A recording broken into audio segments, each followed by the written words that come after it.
The early morning sun streamed through the windows of Joe's family diner as Olive Martinez adjusted her apron over her 7-month pregnant belly. The breakfast rush would start soon, and she needed every tip she could get. The baby's crib was still on layaway, and her tiny apartment's rent was due next week. "You should be resting more, Maria," the cook called from the kitchen. "Those swollen ankles aren't getting any better." Olive managed a smile while refilling salt shakers. "Can't afford to rest, Maria. This little one needs everything, and I've got nothing." The bell above the door chimed. An elderly man in a well-worn but clean suit entered, moving slowly with a slight tremor in his hands. Olive grabbed a menu and her warmest smile. "Good morning."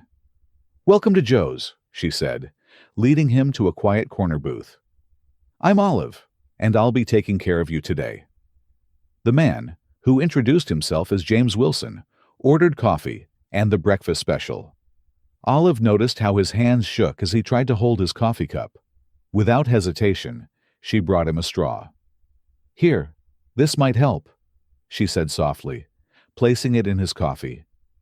"And would you like me to cut up the pancakes when they come? Sometimes it's nice to have a little help." James looked up, surprise and gratitude in his eyes. "That's very kind of you. Most people pretend not to notice." As the morning progressed, Olive kept an eye on James while serving other customers. She noticed how he observed everything. The way she helped an elderly couple with their heavy coats. How she found a toy to distract a crying child. How she smiled despite her obvious exhaustion. When his pancakes arrived, she quietly cut them into bite-sized pieces, shielding his table with her body so other customers wouldn't notice. "There you go," she said. "Can I get you anything else?"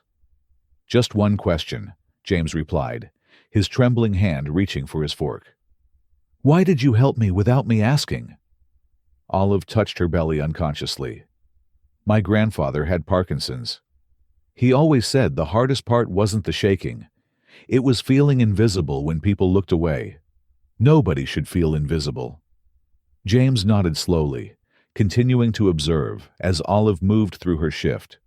He noticed how she winced when lifting heavy plates, how she counted her tips carefully, how she saved half her lunch sandwich for dinner. As the lunch crowd thinned, James beckoned Olive over. "Could I speak with you for a moment?" Olive sat across from him, rubbing her lower back discreetly. "I'm not just a customer," James began. "I used to own Wilson's Restaurant Group, sold it 5 years ago. Now I'm starting something new. A chain of family restaurants with a difference. Places where everyone feels seen, where kindness is as important as the food." Olive listened, confused about why he was telling her this. "I've been visiting diners across the city, looking for someone special to manage my first location. Someone who understands that a restaurant is more than just food. It's about dignity, compassion, and making everyone feel welcome." He pulled out a business card. "I'd like to offer you a job, Olive. Not just as a manager, but as a partner.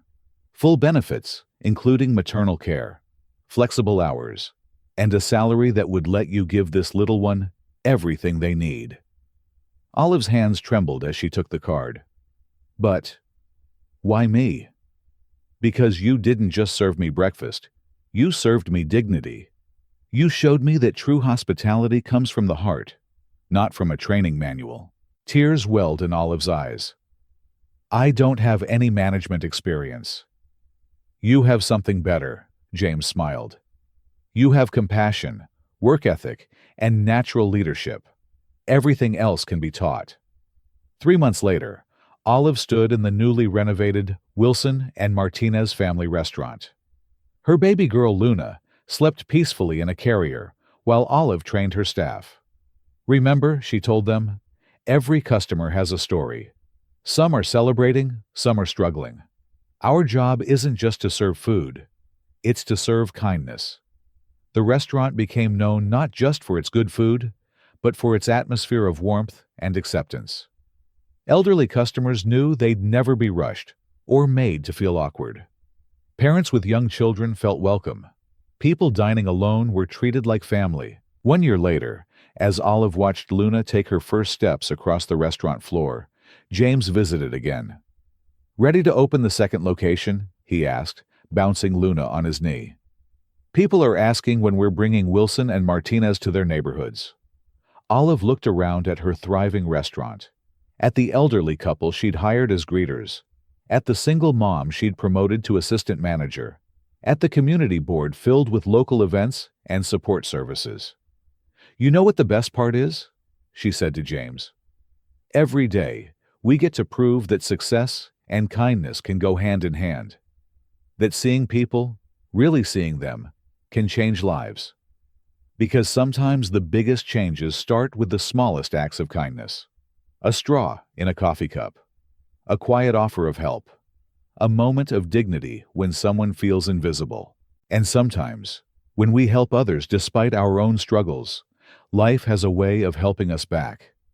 If this story touched your heart, remember to subscribe to Moments That Matter for more stories that remind us how simple acts of kindness can transform lives. Because every moment matters, and every act of compassion counts.